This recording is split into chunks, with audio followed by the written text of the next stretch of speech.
સમાચાર કચ્છ જિલ્લામાં ફરી એકવાર વિવિધ સ્થળોએ વરસાદી ઝાપટા થયા છે। ભુજના ભાગોળે વરસાદી ઝાપટું થયું છે। માધાપર હાઈવે વિસ્તારમાં પણ વરસાદી ઝાપટું પડ્યું છે।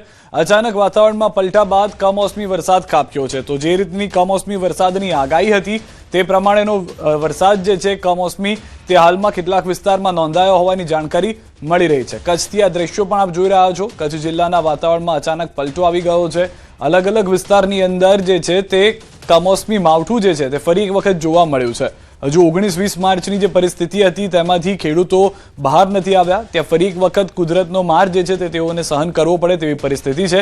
કેટલાક વિસ્તારમાં તો કરા સાથે ફરી એક વખત વરસાદ જોવા મળી રહ્યો છે। દ્રશ્યોમાં પણ એ જોવા મળ્યું છે તે પ્રમાણે કેટલાક વિસ્તારમાં કરા પણ પડ્યા છે। હાઈવે હોય, શહેરી વિસ્તાર હોય, કચ્છ જિલ્લાના વાતાવરણમાં અચાનક જે છે તે પલટો આવી ગયો હતો। દ્રશ્યોથી આપ સ્પષ્ટ થઈ જશે કે ભર ઉનાળે કચ્છની અંદર કમોસમી વરસાદની જે શરૂઆત છે તે જોવા મળી રહી છે। કેટલાક હવામાન નિષ્ણાંતોએ કહ્યું હતું કે કચ્છમાં સહિત ગુજરાતના કેટલાક વિસ્તારોમાં જે છે તે વરસાદ થઈ શકે છે।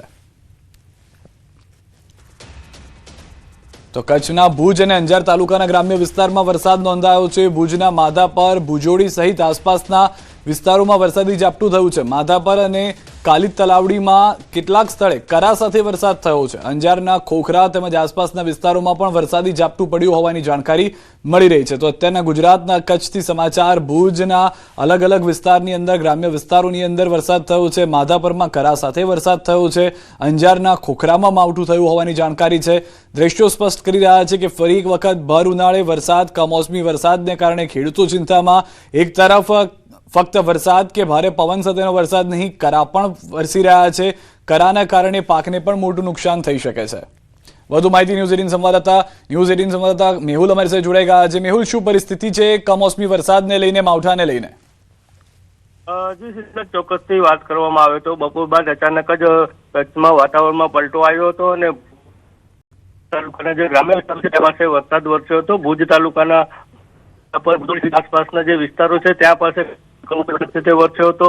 તો માધાપર સાઈડ જો વાત કરવામાં આવે તો માધાપરના કેટલાક વિસ્તારોમાં તેમજ કાલી તળાવ કરા સાથે બીજી બાજુ અંજાર તાલુકાની જે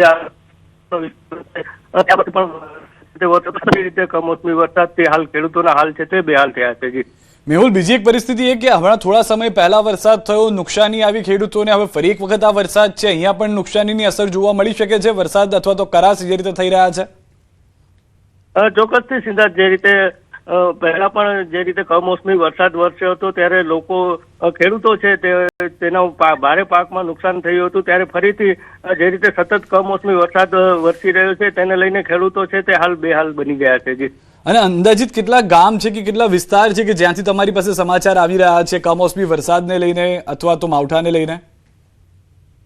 જી સીધા ચોક્કસથી વાત કરવામાં આવે તો ભુજ તાલુકાના જે ગ્રામ્ય વિસ્તારો છે, માધાપર છે, કાલી તળાવડી, શેખપીર, ભુજોડી, તે તમામ વિસ્તારો છે ત્યાં પાસે છે તે અચાનક જ વાતાવરણમાં પલટો આવ્યો હતો અને એકાએક માવઠું તે વરસાદ કેટલાક વિસ્તારોમાં કરા પણ વરસ્યા હતા, જેને લઈને ખેડૂતોમાં ચિંતા જોવા મળી રહી છે। મેહુલ, કેટલાક વિસ્તારો એવા પણ હશે કે જ્યાં આગળ લોકોને ખ્યાલ ન હતો ને અચાનક વરસાદ થયો, નુકસાનીને લઈને સંભાવના અથવા તો માર્કેટિંગ યાર્ડને લઈને કોઈ જાણકારી ત્યાંથી? ચોક્કસથી વાત કરવામાં આવે તો અંજાર તાલુકાના કેટલાક ગ્રામ્ય વિસ્તારો છે ત્યાં પાસે આપણે દ્રશ્યોમાં પણ જોઈ રહ્યા છે ખેડૂતો છે તેનો પાક રાખ્યો। જી મેહુલ, વધુ માહિતી આપની પાસેથી લેતા રહીશું। તો હાલમાં કચ્છના અલગ અલગ વિસ્તારથી વરસાદ, ભુજ, અંજાર ગ્રામ્ય વિસ્તારમાં વરસાદ, ન ફક્ત વરસાદ પરંતુ કરા પણ વરસી રહ્યા છે।